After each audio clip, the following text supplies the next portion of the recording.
हाय दोस्तों, all in one economics में आप लोगों का स्वागत है। आज हम एक बहुत ही अच्छे पॉइंट पे टॉपिक पे बात करते हैं जो हमें समाज से भी जोड़ के रखता है। अधिकतर हम इस शब्द को बार बार सुनते हैं और सरकार का दोषारोपण भी करते हैं और क्रिटिसाइज भी करते हैं सरकार को, और एक्चुअल में हम सही कर रहे हैं या गलत कर रहे हैं, सरकार ये प्रक्रिया गलत कर रही है या सही कर रही है। ये हमारे सब्जेक्ट से संबंधित तो है कि इकोनॉमिक्स से संबंधित, लेकिन अदर सब्जेक्ट को भी यह पता होना चाहिए, अन्य समाज के हर व्यक्ति को इस बारे में पता होना चाहिए कि जिस टॉपिक में हम बात करने वाले हैं, क्या ये टॉपिक में हमारी समझ सही है या नहीं। देखिए, हमारा टॉपिक है प्राइवेटाइजेशन मतलब निजीकरण, और दूसरा पॉइंट उसी के साथ जोड़ के चलते हैं डिसइन्वेस्टमेंट, विनिवेश। ये दोनों शब्द क्या एक ही हैं? क्या ये दोनों शब्द का संबंध एक दूसरे से है? क्या सरकार डिसइन्वेस्टमेंट कर रही है या प्राइवेटाइजेशन कर रही है? किन चीजों में डिसइन्वेस्टमेंट और किन चीजों में प्राइवेटाइजेशन है, हमें यह पता होना चाहिए। क्योंकि जब हम समाज में चर्चाएं करते हैं तो हम कुछ भी बोल जाते हैं, क्योंकि हमें समझ पता नहीं होती है। और एक्चुअल में अगर हम सही समाज में ये बात कर रहे हैं तो समझदार लोगों को हम बेवकूफ लगते हैं। तो आइए इस पर चर्चा करते हैं कि क्या प्राइवेटाइजेशन होता है, क्या डिसइन्वेस्टमेंट होता है। पहले मैं बात करता हूं प्राइवेटाइजेशन की। देखो, प्राइवेट मतलब प्राइवेट, किसी निजी व्यक्ति को बेच देना। यह बेचना भी कई प्रकार का होता है, थोड़ा बेचना या बहुत ज्यादा बेचना। देखिए, प्राइवेट जो कंपनी है, कंपनियां दो प्रकार की होती है, एक होती है प्राइवेट कंपनी, एक होती है पब्लिक कंपनी। हम प्राइवेट कंपनी की बात नहीं कर रहे हैं। प्राइवेट कंपनी क्या है? एक छोटा दायरा। प्राइवेट कंपनी कुछ लोगों की होती है, जैसे 100 लोगों की होती है, वो आपस में ही अपने शेयरों को बेचती है।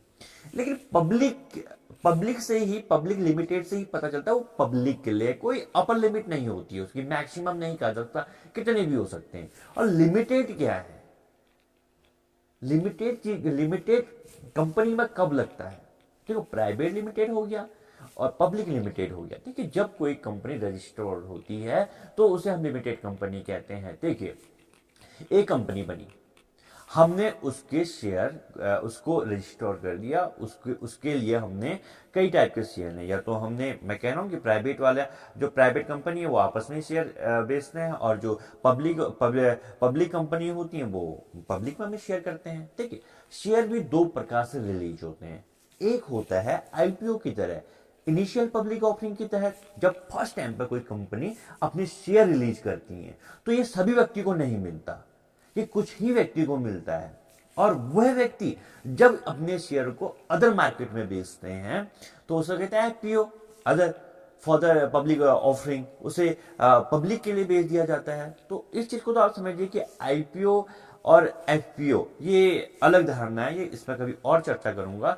मेरा टॉपिक था कि प्राइवेटाइजेशन और डिसइन्वेस्टमेंट, तो मैं थोड़ा सा बेस बनाते हुए चल रहा हूं कि कैसे। प्राइवेटाइजेशन का मतलब यह है कि जैसे कि मेरे पास 100 शेयर हैं, उस 100 शेयर में अगर मैंने 51% शेयर बेच दिए और मेरे पास 49 शेयर बचे हैं, तो वो मैंने निजीकरण कर दिया। अब मैंने 51, ये एक लिमिट बता रहा हूं, मिनिमम लिमिट है जी, या मेरे पास अगर 49% भी शेयर हैं तो मैंने प्राइवेटाइजेशन कर दिया। अगर मेरे पास 50% शेयर हैं तो मैंने उसका प्राइवेटाइजेशन नहीं करा, अभी भी मेरा नियंत्रण है। ये होगा प्राइवेटाइजेशन। अब होता है कि गवर्नमेंट, हम कहते हैं बेच दिया बेच दिया बेच दिया। नहीं, ऐसा नहीं।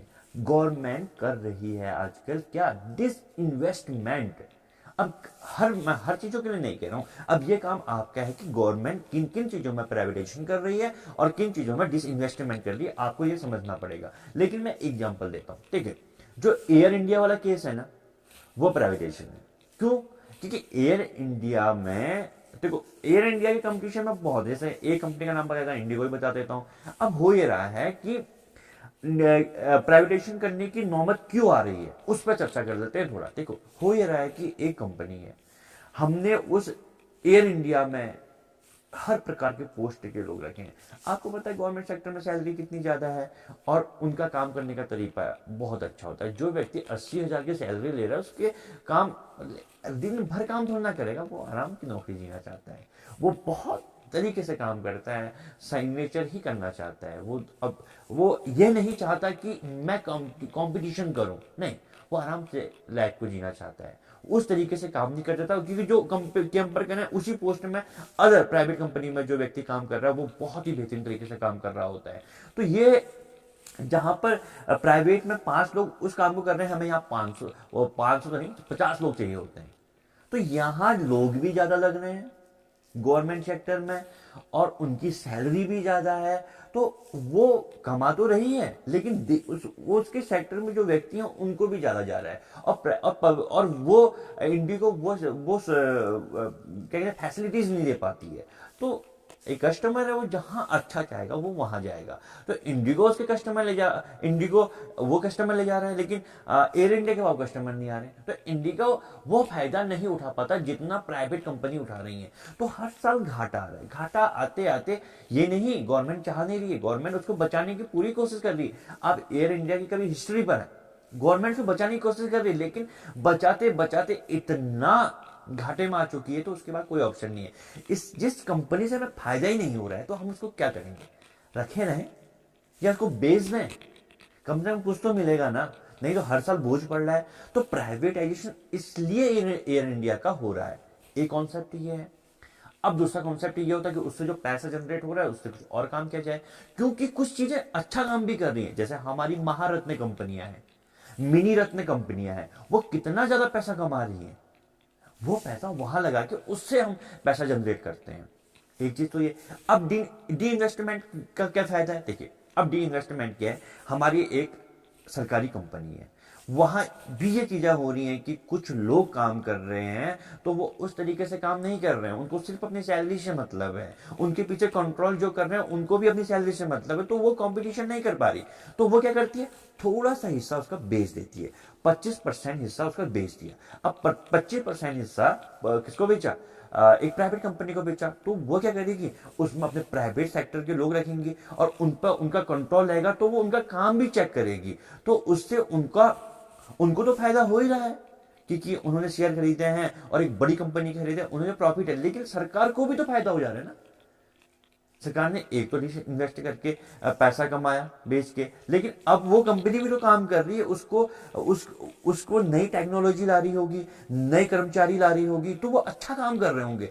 वो अपना कैसा कमा रहे हैं, लेकिन साथ साथ गवर्नमेंट भी अपना कैसा कमा रही है। तो गवर्नमेंट अब ऐसा चाहती है कि मैं इन्वेस्टमेंट करते जाऊं, हर चीजों का इन्वेस्टमेंट करूं, कि अपने शेयर में मैं प्राइवेटाइजेशन नहीं कर रहा हूं, वो पूरे शेयर नहीं बेच रही है, वो कुछ शेयरों को बेच रही है, और उसका मकसद ये है कि कुछ शेयर बेच के मैं क्या करना चाहूं, अपनी कंपनी को प्राइवेट कंपनियों से बराबर करना चाहूं, एक लड़ने की क्षमता उनके सम्मुख पैदा हो सके, हमारा काम भी उन्हीं की तरह हो। तो इसलिए डिसइन्वेस्टमेंट किया जाता है। मतलब लगभग जो मैंने आपको बताया रेशियो कि 51% की हिस्सेदारी गवर्नमेंट के पास होगी उसकी। अब वो कितना बेचे, 49% बेचे या 30% बेचे या 20% बेचे या 5% बेचे, वो उस पर डिपेंड करता है। अब ये आप चेक करें कि कौन सी कंपनियां अब अपना नॉलेज बढ़ाइए ना, देखिए कि कौन कौन सी कंपनियां हैं, उस कंपनी में शेयर सरकार की हिस्सेदारी कितनी है। एक आप न्यूज सुनते कि सरकार ने आज ये बेच दिया, LIC बेच दी, तो पता करनी है ना, IDBI बैंक बेच दिया, तो जिसे बेच दिया या डिसइन्वेस्टमेंट किया, बहुत सारी कंपनियों को सरकार आज की डेट में डिसइन्वेस्टमेंट कर रही है। हाँ, कुछ चीजों का प्राइवेटाइजेशन भी हो रहा है, उसका रीजन मैं आपको बता रहा हूं क्यों करना पड़ रहा है, उसके पीछे सरकार की क्या मजबूरी है, क्या ये सही है या गलत है। आप अपनी सोच को बनाइए कि क्या ये चीजें सही हैं या गलत हैं। क्या डिसइन्वेस्टमेंट करके या तो गवर्नमेंट एक स्थिरता से आगे बढ़े, या कंपटीशन भी करे लोग उन कंपनियों से जो प्राइवेट कंपनी है, उनसे कंपटीशन करके आगे बढ़े। आज देखिए मोनोपोली किस किस चीज में है गवर्नमेंट की। अब तेल में भारत पेट्रोलियम है, हिंदुस्तान पेट्रोलियम है, इसमें मोनोपोली है सरकार की, सरकार बहुत ज्यादा पैसा कमा रही है। तो इनमें अगर मोनोपोली है और दूसरी रिलायंस आती है लेकिन कंपटीशन नहीं कर पाती है, तो आपको रिलायंस के ज्यादा पेट्रोल पंप नहीं मिलेंगे। लेकिन क्यों, यहां मोनोपोली, तो यहां वो प्राइवेटाइजेशन और डिसइन्वेस्टमेंट क्यों करेगी? अब ये जहां पर उसे डर लग रही है, उसे compete करने वाली कंपनियां आ रही हैं, तो वहां पर वो प्राइवेट, वहां पर डिसइन्वेस्टमेंट कर रही है, उनसे लड़ने के लिए सरकार ये कर रही है। अब यह गलत है या सही है, ये आप लोग आकलन करिए, आप लोग इस पर चर्चा करिए, डिस्कशन करिए, आप इस चीज को पढ़िए। आप, हाँ, अब मैं कहता हूँ कि आप अपना नॉलेज बढ़ा के कुछ कमेंट भी कर दीजिए कि हाँ सर, ये कंपनियां क्या कहते हैं, निजीकरण किन कंपनी का हुआ है, डिस इन्वेस्टमेंट किन कंपनी का हुआ है। नॉलेज बढ़ाइए। इस टॉपिक को जहां तक मैं समझ रहा हूँ, आप समझ रहे होंगे कि गवर्नमेंट क्या कर रही है और क्यों कर रही है। क्या आप लोगों की इस चीज में समझ बनी या नहीं? क्या सरकार ने सभी चीजों को बेच दिया, मतलब क्या निजीकरण कर दिया, या उन्होंने डिसइन्वेस्टमेंट किया है? इस चीज को आप समझिए। तो एआई इंस्टीट्यूट में चर्चाएं इस प्रकार से होती रहेंगी, नई नई टॉपिक आप लोगों के सम्मुख आएंगे। अब मैं सोच रहा हूँ कुछ टाइम बाद मैं आपको प्राइवेट कंपनी या पब्लिक कंपनी में भी अंतर बता दूं, क्या ये अंतर क्या होता है, आईपीओ एफपीओ में भी कभी अंतर बता दूं। दो पॉइंट लेकर उनको आपस में भिड़ाऊं और उन चीजों में हम समझ बनाएं। ठीक है, तो आई होप आपको अच्छा लगा होगा ये टॉपिक, आज डिबेट की तरह लगा होगा। तो सो बाय बाय, मिलते हैं नेक्स्ट वीडियो में। लाइक एंड सब्सक्राइब करें।